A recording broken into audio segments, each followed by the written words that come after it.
You didn't say anything. You didn't cry. You didn't make a sound. You were just sitting there, on the couch, at the kitchen table, wherever you go when you need a minute, and your face was more or less neutral. Maybe you were staring at the middle distance. Maybe you were doing the thing where you hold it together by staying very still. And then your baby looked at you, and something shifted in them. They went quiet. They reached toward you.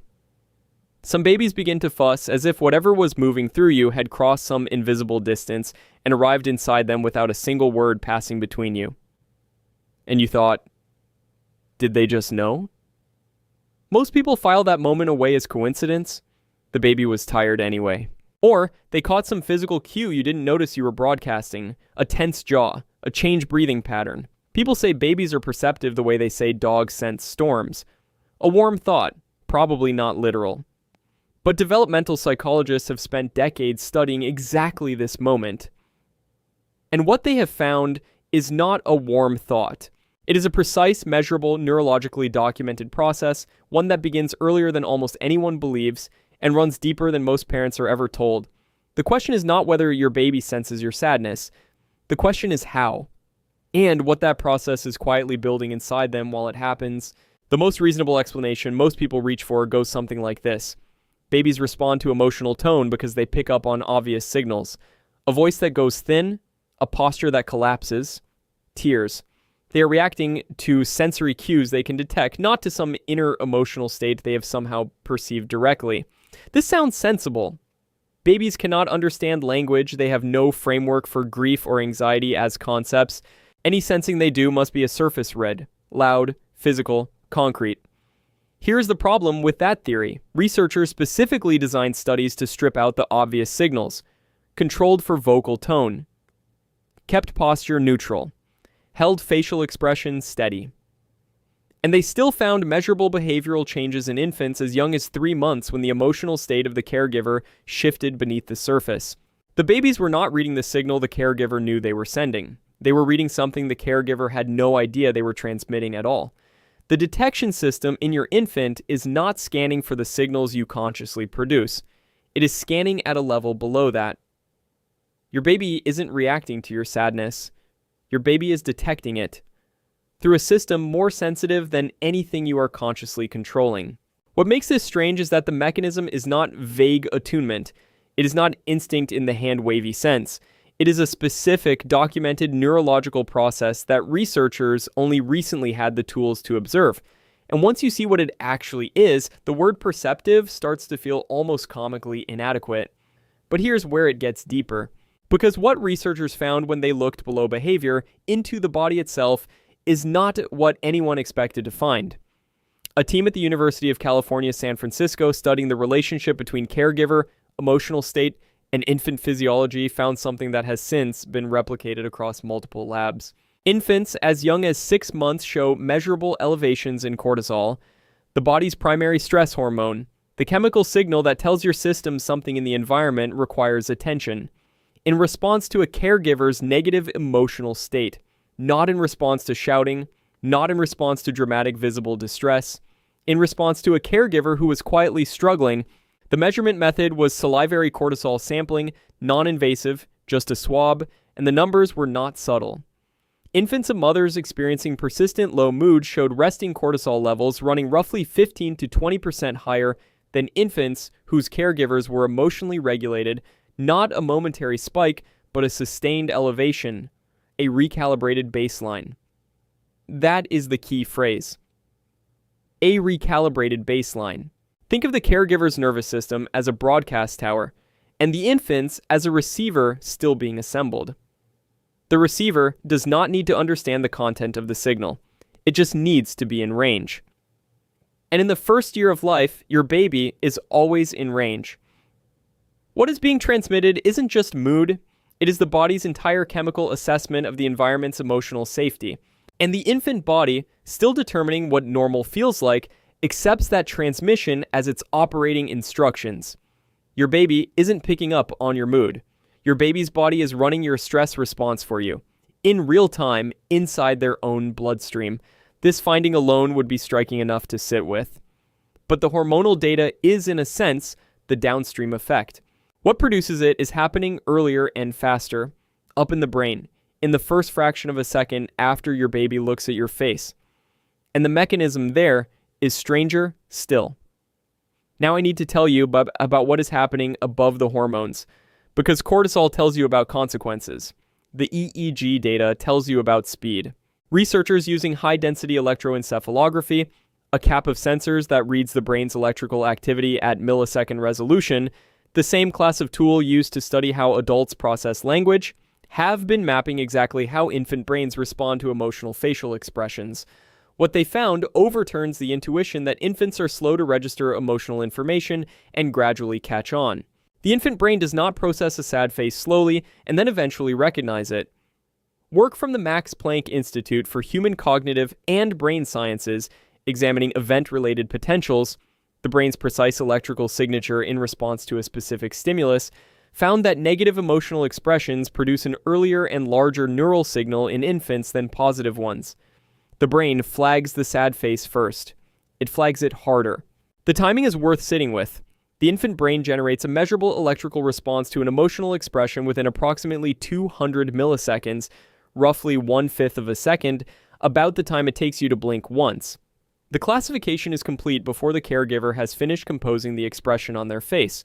This is not a developmental limitation that babies eventually outgrow. This is the threat detection system operating exactly as evolution constructed it to operate. A caregiver in distress is, for a completely dependent infant, information of immediate survival relevance. The brain does not treat that information as one input among many. It puts it at the front of the queue. Every time.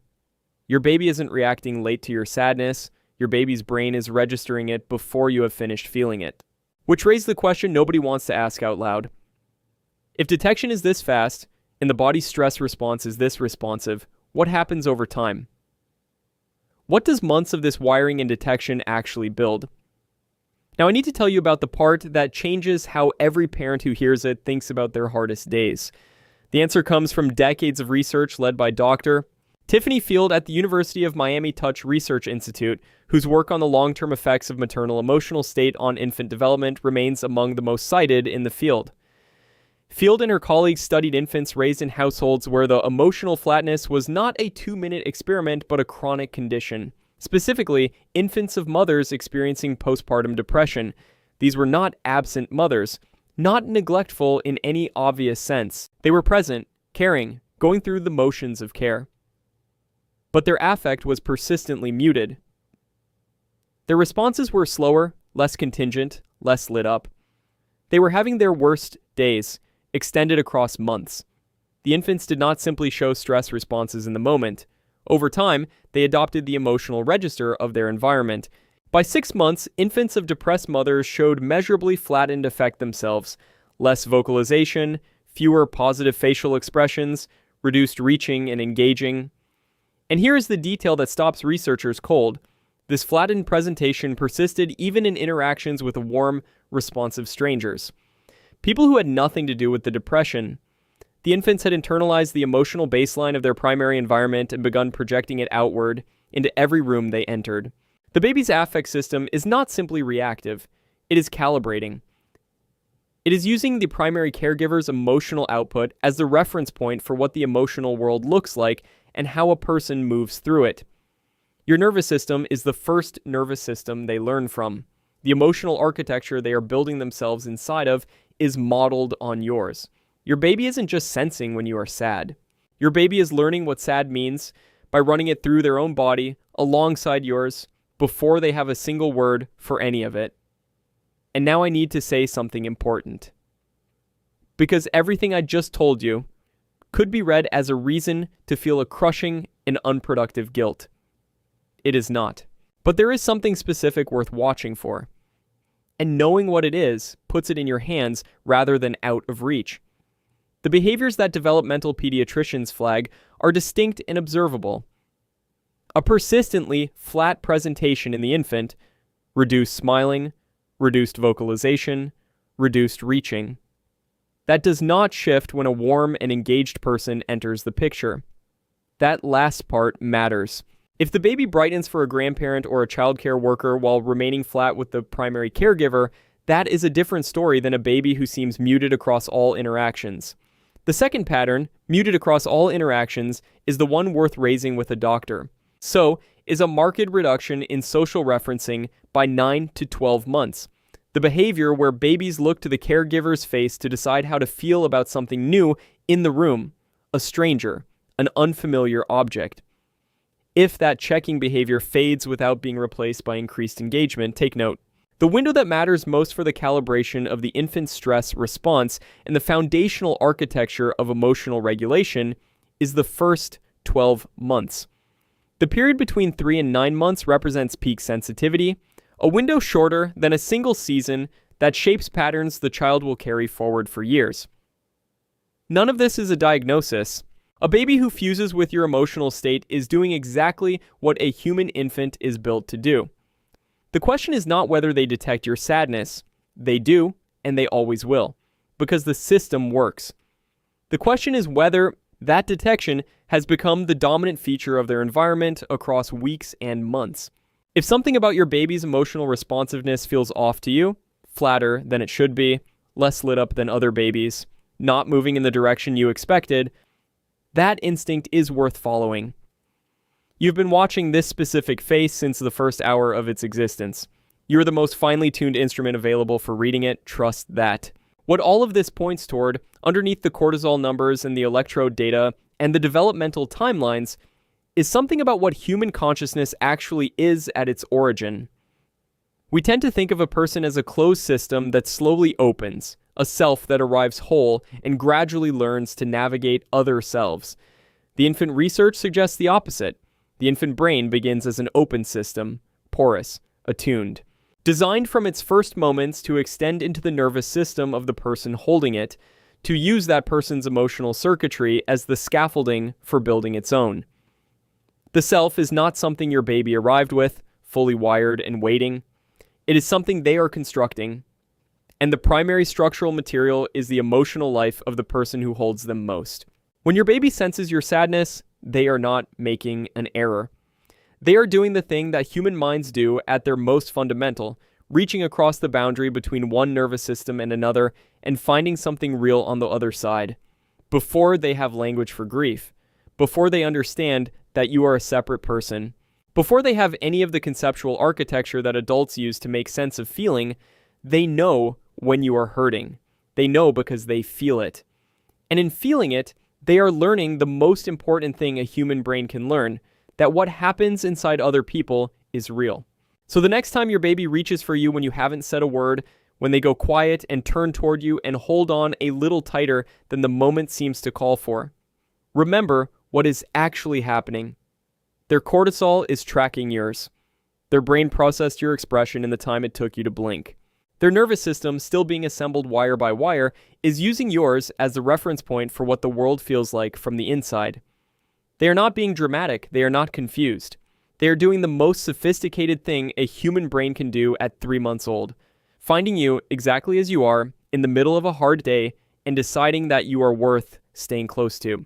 You did not fail them by having a hard day. You gave them something more durable than happiness.